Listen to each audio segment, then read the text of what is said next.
pisatelj, tekač, novinar. A dava polovico takole? Ne, kar lepo. Glasbeni urednik si tudi bil, PR-ovec si bil. Ok, v redu, ja, tako. Jaz tudi nekdaj želim tudi biti pesnik in sem pač probal nekako to tlele ufurati noter, no. Tudi zato, ker si straight edge, ne, se prehranjuješ vegetarijansko. Režemo korene, Tam pri ene drugem sem te že nehal poslušati, no. Ja, se to je ponavadi. Kakšno celo čičeriko veš, da mu še malo zahoditi. Ne, jaz tega ne bom, te pa lahko dam. Pa če kakšno napako narediš, ali pa veš, mladinski sem, lej. Da bomo rekli, lejte ga, to je Žiga X Gombač naredil sendvič, ne, ni se potrudil za estetsko. Zdaj bomo oba dva jedla polne čičerike. Hvala, res. Nisem si mislil, da bo kdaj v bistvu prvi moji okorni poskusi pisanja v osnovni šoli prerastel v vse to, kar je zdaj, no. Če hočeš delati revolucijo, jo moraš najprej začeti delati pri sebi.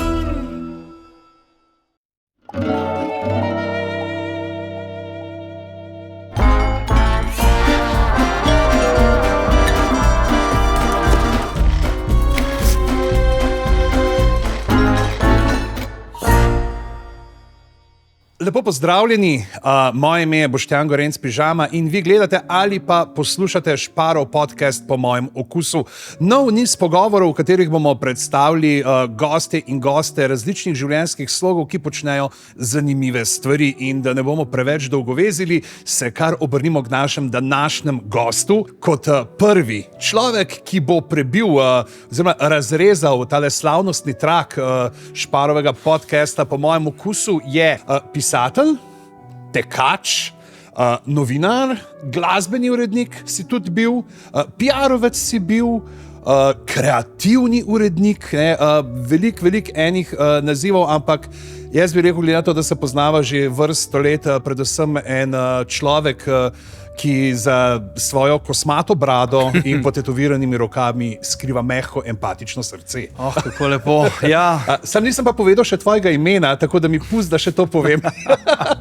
Žiga X Gombač je z nami. Lepo pozdravljen, ful hvala za vabilo in tam pri ene drugem sem te že nehal poslušati, no. Ja, se to je ponavadi, ampak kaj treba vse povedati, ker nikoli ne veš, z katerega konca življenja te ljudje poznajo. Zdaj, za začetek mogoče ne pač posod, kjer gledamo, pač kjer se zapiše tvoje ime in potem zraven kaj počneš, piše mladinski pisatelj, ne. Se ti je kdaj to zdelo mogoče, da zna biti tako kao malo podcenjevalno, češ kao, to ni pa mladinski pisatelj, ni te prav pisatelj, ja, ampak je mladinski pisatelj, tako na ta prvi stopnički šele. Ja, tukaj pri nas je ena taka zanimiva situacija v Sloveniji, da so mladinski ponavadi manj vredni.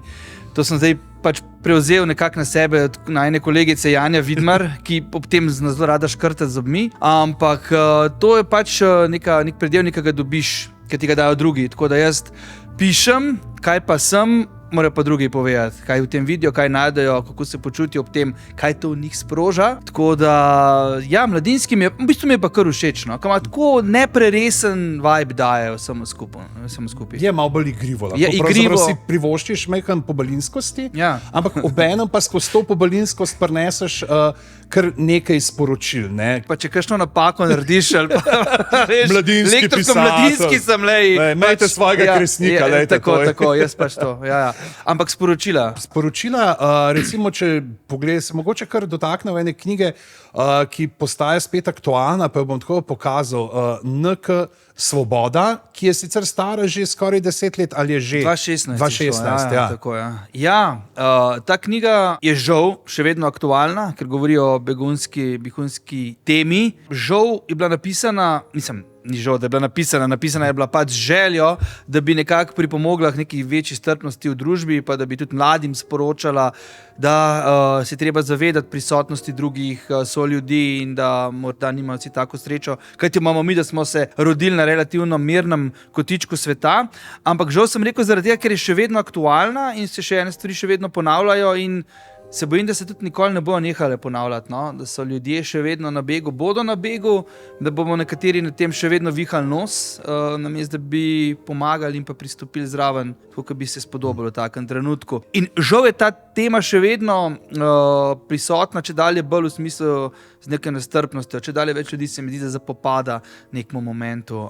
kaj oni tle delajo, varianta. Ja, ena od stvari, ki bi jo izpostavil pri tej knjigi, je pravzaprav tudi odziv, na katerega je naletela. Ja. Takrat, ko je prišla, ker je pač, jaz sem prebral, meni je bila super, dejansko res odpira neko polje empatije, prikazuje ta trg dveh svetov oziroma dveh mladih, ki oba želita živeti neko brezskrbno življenje, ampak nekaterim pač je to lažje udejaniti kot drugemu. In imamo se prav najprej zgodbo, ki se dogaja v Grčiji, na otoku, potem se preseli v Ljubljano, kamor pač slovenski deček pride starši, spremljamo pa begunskega dečka, pa spremljamo po begunski poti, kako prihaja do Ljubljane in prikaže te njihove težave in vse.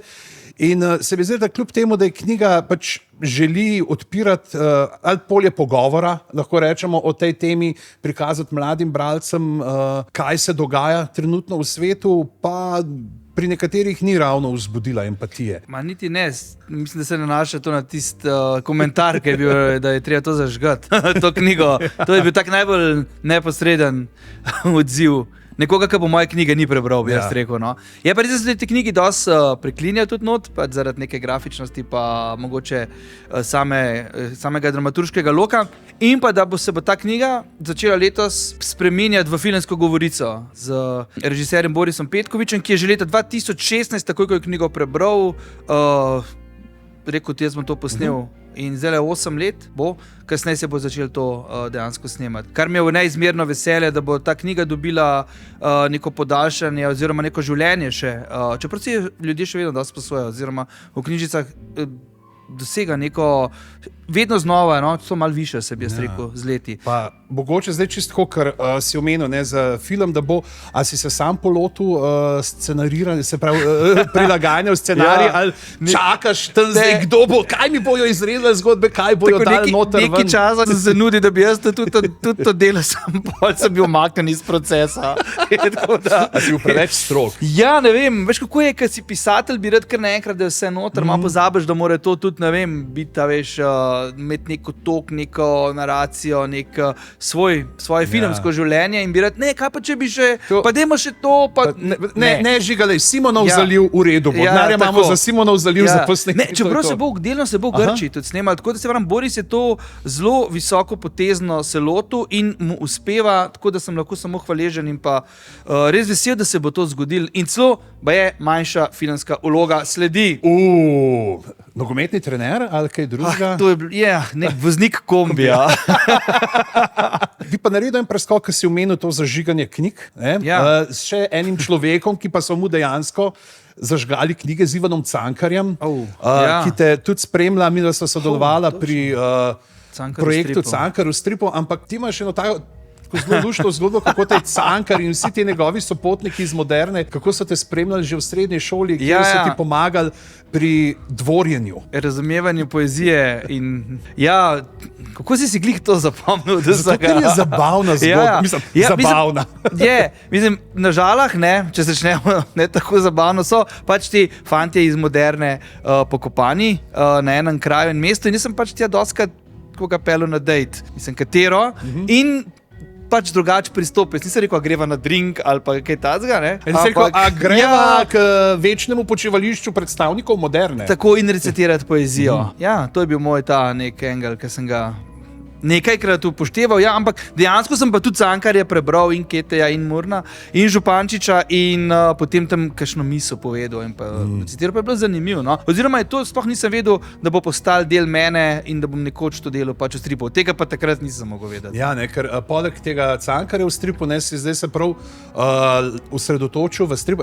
Pokažemo znova na kamero še enega. Ja, Cukrarna. Cukrarna, to je pa se prav zgodba o teh 4 predstavnikih Moderne in pa dejansko tudi o stavbi, ki zelo zaznamuje Ljubljano, ker mislim, da vsak več Ljubljančan, ko mu rečeš Cukrarna, ima nekaj svoje, oziroma niti ni nujno, da je Ljubljančan, da smo že vsi skozi osnovno šolanje nekako ponotranjili, da kaj slišimo Cukrarna, rečemo ubogi pesniki. Tam sta ona dva umrla, reče ponavadi, od TBC-ja. Ampak v bistvu ta zgradba toliko več, ta zgradba je, res, to je tudi zgodovina mesta, hkrati zapisana, razvoj, neka kako bi temu rekel, niso čisto točno vedeli, kaj z njim narediti, mogoče urbanistični, usporedno življenje mesta, no, ali pa doskrat tudi prepletajoče. No. Najbolj znana je pa ravno po tem, oziroma edina, recimo temu, da pozitivna stvar je pač ravno rojstvo moderne pesniške smeri, ki je položila temelje moderni, slovenski, poetični govorici. To se nisem na pamet naučil. Ne. Kako je bilo z ustvarjanjem recimo stripa, ker stripi, vemo, ne bi bili dinamični, imamo slike, ne, se pravi, to je slikovni prikaz. Kako je bilo neko poezijo, ki niti ni, da bi rekel, bila pripovedna poezija, ne, ampak je res lirična. Ja. Kako je bilo to nekako spraviti v strip, kako si se lotil tega zalogaja? Kar izziv, najprej bilo treba seveda vse še enkrat prebrati podrobno, pa se znova srečati, pa soočati, pa ne soočati, srečati in uživati v mojstrstvu besede in pa jezika. Tako da zdaj povej, a si Cankarja celega šel prebrati? Ne, če bi celega bi ga še vedno bral, tako da, zdaj pa stripa ne bi bilo že zunaj. Ja. Ne, predvsem poezije, ne, te pa nimel toliko veliko, ker se je pač v nekem momentu odločil, da se bo posvetil dramatiki oziroma takim tekstom, ampak sem res se posvetil pa življenjem avtorjev, ki je bilo od vseh 4 razen Župančiča mogoče pač težko in ni bilo druge, da se je to razvilo v poezijo in v poezijo, ki je bila tudi je zaznamovala nek čas, pa tudi jezik kot takšen, se mi zdi slovenščina takrat bila nekje v nekem takem, kaj pa vem, neoprijemljivem stanju, pa je prav rabila neko tako potrditev, da so jo 4 fantje z roba družbe v bistvu prepoznali in jo povzdignili v jezik poezije. No? In tudi pokazali, da se s tem jezikom da v bistvu poetično ustvarjati na zelo visokem nivoju. In tudi navdihnili moderne avtorje, kot so Kosovel in potem ostale. Ja, tukaj bi tudi rekel, se vidi ta jezik, ne, da ti res leži, da si z njim bil, ker so ti pasusi, ne, ker vidiš,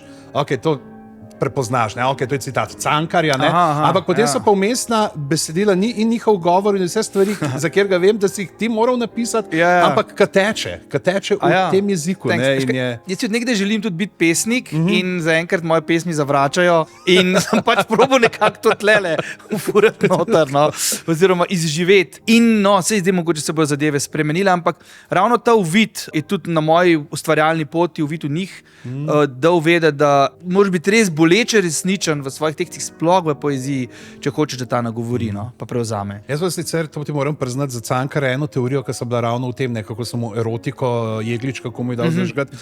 Pač, ker to bereš dejansko, ne, z današnjimi očmi ni neki pohujšljivga. Mislim, najbolj čudna stvar je ko on reče, kako po noč stoji pod njeno hišo pa gleda gor celo noč v njeno okno. Ne? Ti lumpti. Ne? Ampak on, kad malo za nalaž dal naslov erotika, da so se zgražali, ne? In kaj, lahko se je pohvalil, da je pa v enem dnevu razprodal celo prvo naklado svojega prvenca. Čeprav, ne?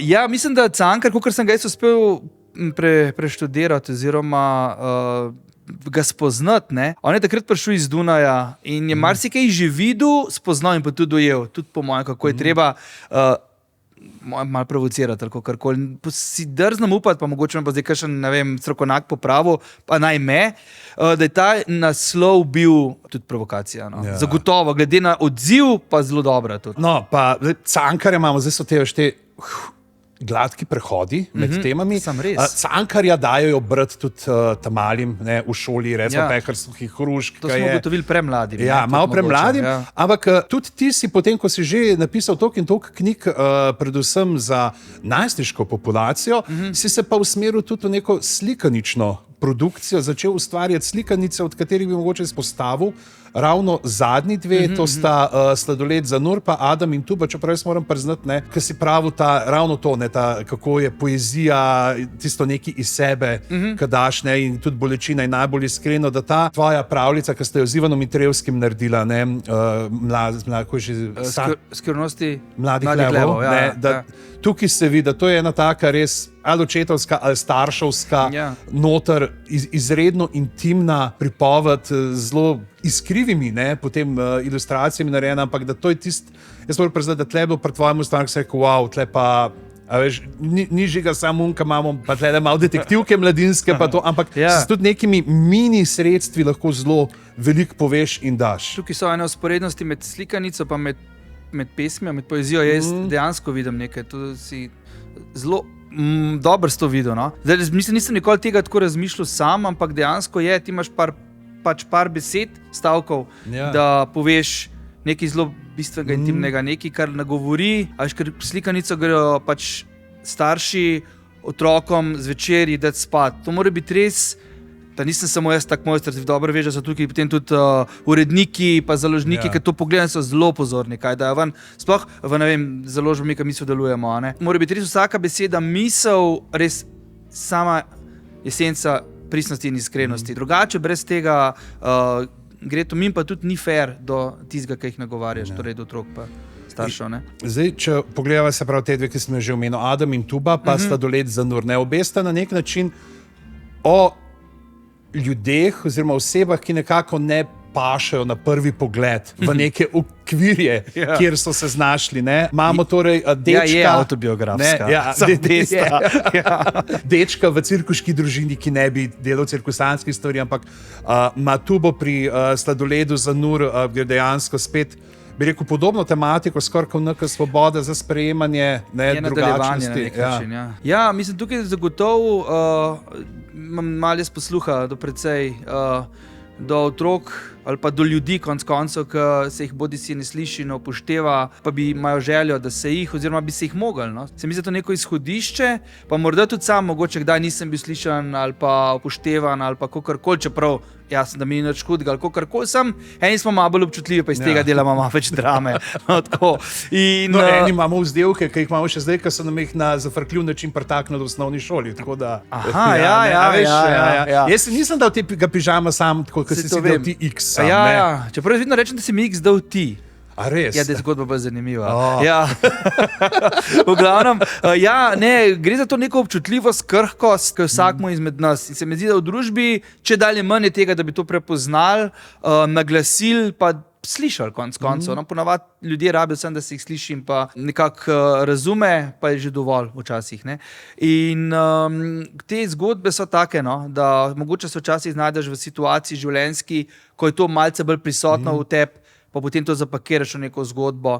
Mogoče bi pa rad se včasih malo tako stresu ljudi, dajmo nekaj narediti v tem, da nam s prstom kazali, non-stop, pa bili zaničljivi, pa ne vem, črpa samo iz tistega, kar beremo v komentarjih o forumih, ker tisti je grozljivo. Tako da te neke zgodbe pa se mi zdi, da upam si trditi, da so tako na mestu, pa da ne samo jaz, tudi ti jih pišeš, da jih je premalo, oziroma da vsaka znova bi mogel naleteti na plodna tla. To je to, jaz dostikrat, ko se pogovarjam o tem, ali pa starši o branju za otroke, dati jim je treba veliko raznolikih stvari, kakovostno seveda narejenih, ampak ravno to, da se zdi, da če ti prebereš toliko in toliko zgodb o različnih ljudeh, z različnimi ozadji, z različnimi željami, z različnimi hotenji, da dejansko se ti empatija na ta način nekako, bi rekel, okrepi, da znaš sprejemati drugačne od sebe, da tudi ne, recimo, da ko srečaš nekoga, ki ni tak, kot ti, pa če se obnaša kot človek, da ga znaš sprejeti kot. Ali pa nekomu, če je starejši, pa mu pomaga čez cesto, je dovolj sprevideti neke stvari, ki bi mogle biti normalne, pa smo jih mi bili konec koncev tudi deležni, ali pa vsakič znova, ker si bil deležen, si rekel, to mi je pa zdaj res polepšal dan, ali pa še mogoče, ali pa to mi je pa res pomagal, da se to nekako ohrani oziroma nekako prenese v novo generacijo. Dobro, itak je to dolžnost staršev, ampak, kot si rekel, če iz večjih kotov, iz nekje večjih naslovov to pride, primer v šoli, tudi med vrstniki konec koncev, ampak v nekih knjigah ali pa nekaj, recimo temu, da avtoritete, modrico ali kakorkoli, je večja verjetnost, da bo bil v družbi, ki bo bolj prijazna in pa spoštljiva. Pa meni se zdi tudi, kar je pomembno, da ne gremo preveč pedagoško v to. Da ni to zdaj bomo pa knjigo napisali, kjer bo vsaka misel s kladivom, po kolenu, takole pa takole, ampak ravno to, da ti pišeš zgodbe, like, v katerih lahko bralci ponotranijo na nek način to obnašanje, to vedenje. Malo heca, veš kako je, ampak to sem hotel vprašati, ko Bada nastopa za mulce, pred šoli. Točno veš, da če prideš s takim pristopom, pedagoškim, pa zdaj vam pa jaz povedal, zakaj pišem, 5 minut imaš časa, pa greš lahko domov. Jaz sem tudi tako, kako jim obrne, če spodaj reče, ko govorimo o stripih, o Šnofjevi druščini, pokažem, reče, jaz sem 10-letnik ostal na nek način. In sem mnenja, da če v 7 stripu nihče ne prne, je strip brez veze. In reče, zdaj pa, če si boste zapomnili sam eno stvar, ki sem vam jo danes povedal, Dajte si raje zapomniti, ko sem tam prej povedal, da je fino biti prijazen do drugih. Ja. Ne, pač, okolj na smeh in pač, da jim daš, mogoče tudi v tem svetu nekega cinizma oziroma zelo res individualizma, da pozabljamo, kako lahko pravzaprav neke čist drobne pozornosti lahko zelo spremenijo dan nekomu. Ja, mislim, res ni treba veliko, no. To je pa ta posluh, ki se mi zdi, pa vem, se je verjetno generacija pred mano, najnih staršev bi rekla, mi smo bili pa čist bolj drugačni, tako kot mi zdaj govorim, mi smo bili pa čist drugačni, ampak se mi zdi, da to je treba pač vzdrževati in pa pelati naprej. In se mi zdi, da mladinska in otroška literatura je nek dobro področje, da se to vzgaja dalje. Kakšen je tvoj ustvarjalni proces? Kje se te zgodbe ti zares zaživijo? Moraš biti v pisarni za papirjem, računalnikom ali to med tvojimi teki? Ja, velikokrat. Oziroma, mogoče med teki niti ne osnoven navdih, se pa tam navdih ful nadgradi in ker misel med dolgotrajnim fizično aktivnostjo dobi čist nove neke dimenzije, neke nadgradnje ali kakorkoli, tudi kakšne komične, mogoče na kakšnih detajlih, ampak ravno ti detajli pa pol naredijo razliko. Ampak navdih je se mi zdi, da, jaz bom tako rekel, takrat, ko si soočen sam s svojo samoto. In ti mogoče postane težko, ker jaz imam težavo biti sam s sabo. A sem tako povedal? Ne, pač težave, oziroma kot bi rekel, lahko mogoče, če ti sam malo premečem besede, prosim? V tem, to pač mora ti biti dolg čas. Tako. Mora se dolgočasiti, da ti zalaufa in danes se mi zdi tudi to pomeni, zdaj nauk, dajmo otrokom šanso, da se dolgočasijo. Ker danes smo pač vse jim damo, imamo pa to, s tem se zamot. Ne se dolgočasijo, da lahko svojo domišljijo. Neugodno ti mora ratati, recimo, da začneš ti v bistvu razmišljati, kako bi ti bilo pa fajn, kaj bi zdaj v tem primeru, da bi bilo drugače. In to je mogoče dober začetek za ustvarjati zgodbo. Naprimer, vidiš koga, ki je nesramen do nekoga, pa se v tem počutiš, doživiš neko, ali frustracijo ali kakorkoli, in to je v bistvu lahko dober začetek. Ampak torej ti neki čas, ki ga ti preživiš, mogoče ob nekem blagi prisotnosti na ugodja, je dober začetek. No? Pa zdaj, ko sva teko menila, ti nisi nek rekreativni tekač, ki bi pretekel 5 km na dan, ampak se lotevaš zelo daljših. Mislim, me je to ratalo terapevtsko na nek način. No? Koliko recimo ti na dan ali pa na teden prelaufaš? Čisto odvisno. Mislim, načeloma moram iti pa zaradi pač samega sebe in pa ne pri zanašanju, ne? Če ni neki napisan, si težim. Ne? Če ni neki odlaufan, si težim in pač to imam neke zadeve, ki skozi krožam okrog njih. In je tek je 3-krat, oziroma ne 3-krat, 4-krat do 5-krat na teden je treba biti aktiven, drugače pač sem zelo strog, no? In pa si znam povedati, ker okarati se znam prav. No? Tako, ampak to so neke stvari, ki se mi zdi, da te poganjajo dalje. Da so neki notranji, kako bi rekel, pa ne običaji, ampak obredi, ki jih ti imaš, da nekako deluješ vse približno prisotno, normalno in pa v skladu z nekimi družbenimi normami. Mogoče sem tle malo preveč, kako bi rekel, skrajen, ampak ali pa tudi ne. No? Skratka, mene tek in pomerja in daje mi, kot sem prej rekel, neke dodatne kote, zorne kote razmišljanja. Poleg tega nekaj jasno naredim za svoje zdravje ali kakorkoli, ampak doživljam ga tako zelo celovito. No? Meni nikoli ni pomemben čas ali pa kakšno opremo imam ali pa kakor čas. Znam biti pravzaprav razbojnik v gozdu, pa tudi kaj znam prepevati ali pa tako, pač se zlijem z okoljem, ampak mi je to tako, brez tega ne bi, mislim, bi bilo veliko težje, oziroma bi en velik del mene bi bil s to nenaglašen. No? Kako je pa, ko greš na te ultratraile?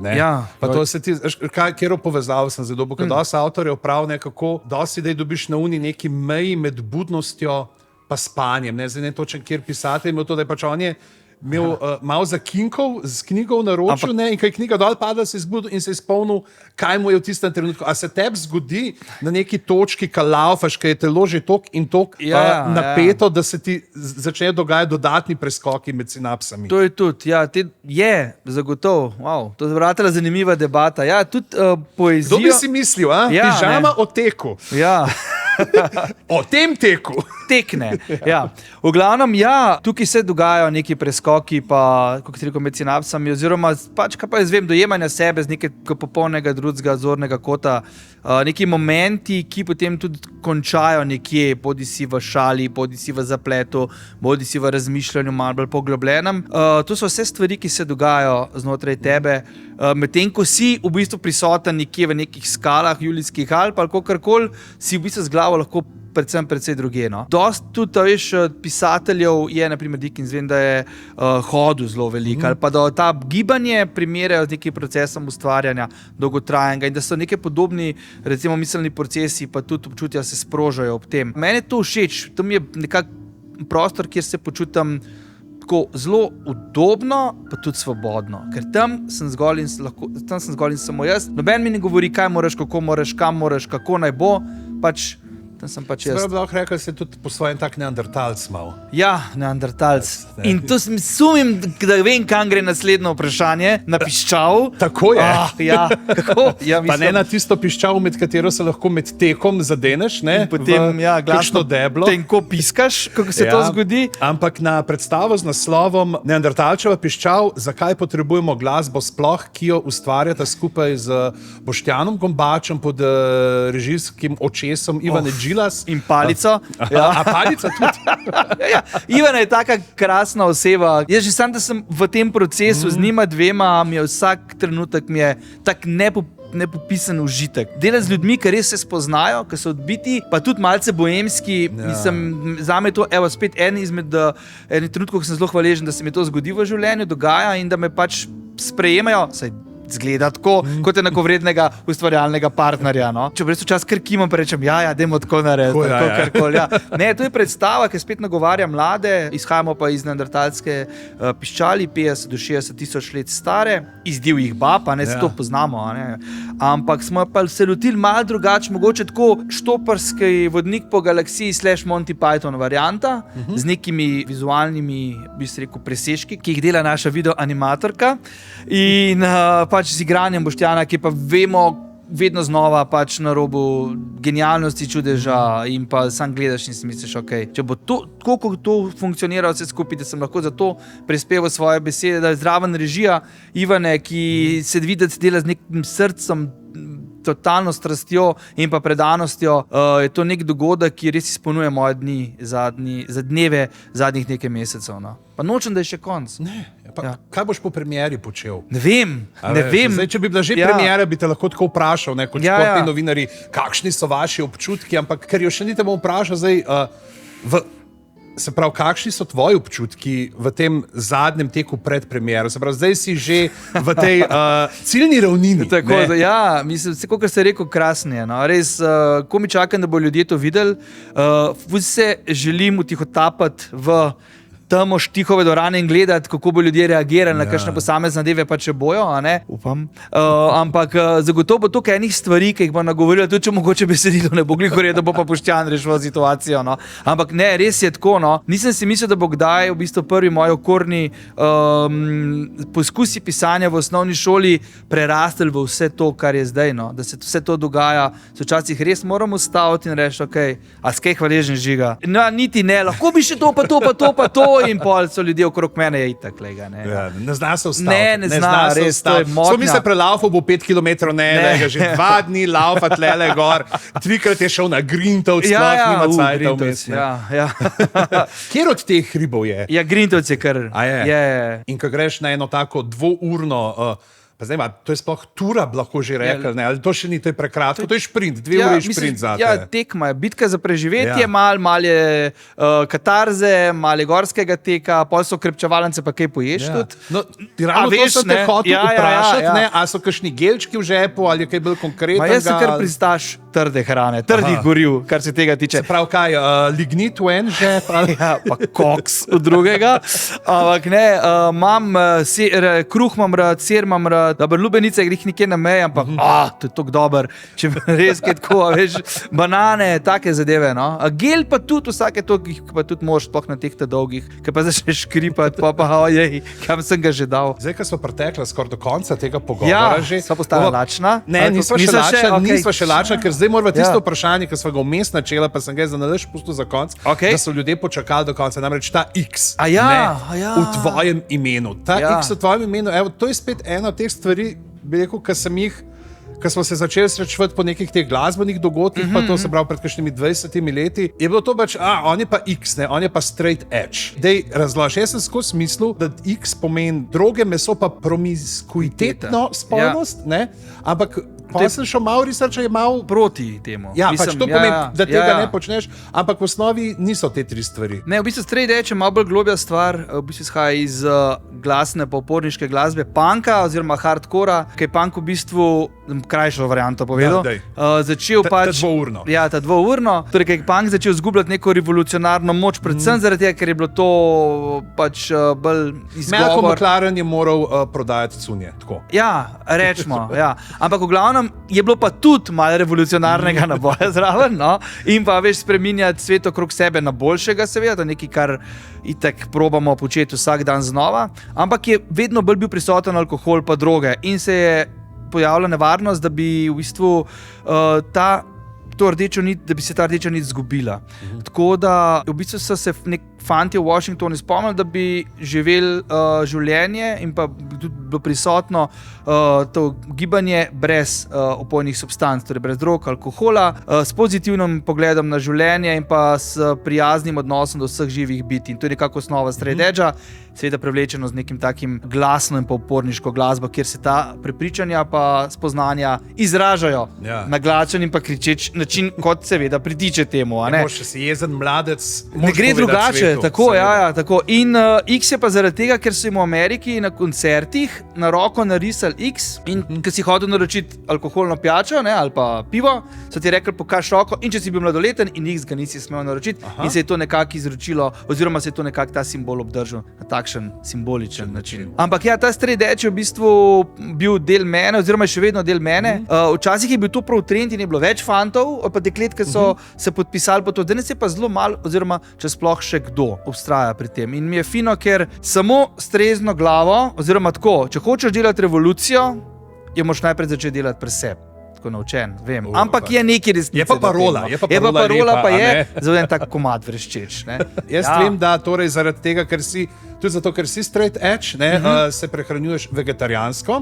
Ja. In sem ti tukaj pripravil en kupček dobrot. In se bova zdajle skozi njih zapodila in sestavila en sendvič po tvojem okusu. To bo sendvič leta, zagotovo. Ja.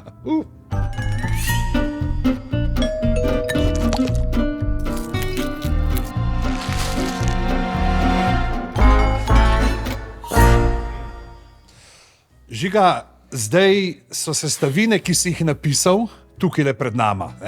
Ampak preden se jih polotiva, omenil si straight edge, vegetarijanska prehrana. Kako si pravzaprav prišel do tega in kaj ti razumeš kot vegetarijansko prehrano? Vegetarijanska, tako da doskrat me kdo to vpraša, pa vedno tako malo priokusno, da se hoče folk norca delati, ker kao, ne, da te slišimo. A to si zdaj vegan ali kako? A to pa zdaj pa pšanca ješ? Ja, pršut, ne, ali pa kakorkoli ne. V glavnem, vegetarijanstvo, mislim, da vsak mogoče dojema malce po svoje. Jaz za sebe doskrat rečem, da sem tako fake vegan. Torej vegetarijanc ali kakorkoli, ampak vegan pač ne jejo stvari živalskega izvora nobene. Meni pa vsake toliko me pakira nagovori izmed teh. Tako da vem, da nisem pa čisto 100% legit, kar se tega tiče. Super, a boš rabo kakšno pomoč pri kakšni od sestavin? Ja, jaz bom kruh, medtem pa ti lahko korenčka zrežeš, a tega kar dam levo takole? Daj korenčka. Ja, tako, a dava polovico takole? Ne, kar lepo, kar daj. Jaz vem, da si velik fant in da rabiš za svoje teke veliko energije. Ne treba nože kar na brusu. Mislim, se vidi, da imaš ti kar grip, no? Ja. Orang. Se ravno takole. Rižemo korene, zažiga. A ti je cool, mi zaupaš? Ja, super. Kaj, humus zdaj daješ? Zdaj dajem humus. Humus mora biti tak, se mi zdi humus, no. Koliko imaš ti recira? Jaz bi rekel, bodi velikodušen. Boš dobil 2 rezini. Wow. Fus si čudno tole zrezal. Čak, to gre sem, ok, v redu, ja, tako. No, tega da malo.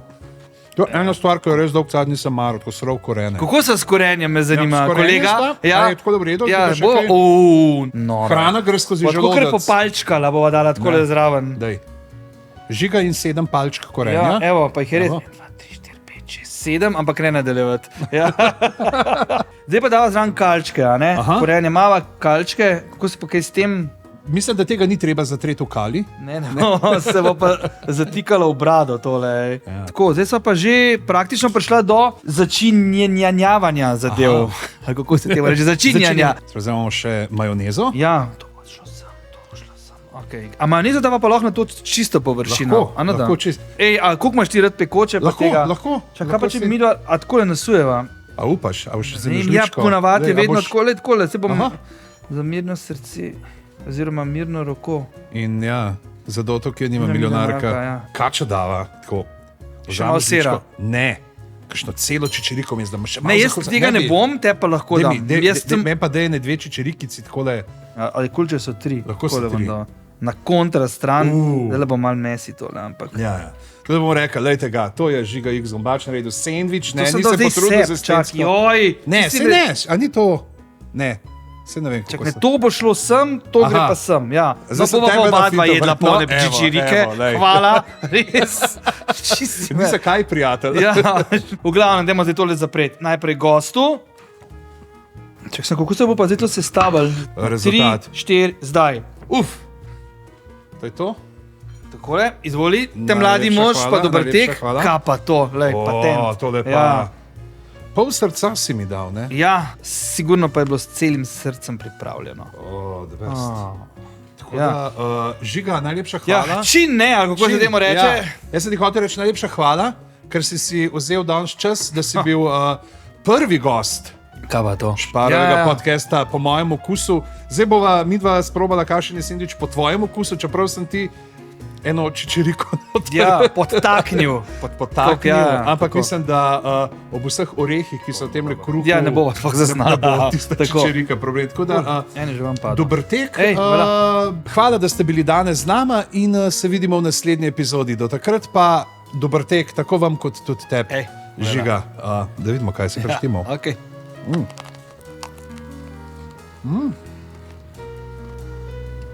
S polnimi usti se ne govori, ne? A bo še kaj povedal, Žiga?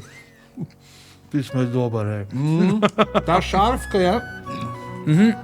Malo smo delal preveč, a ne da? A so to solze v tvojih očeh? Mogoče malo, ja.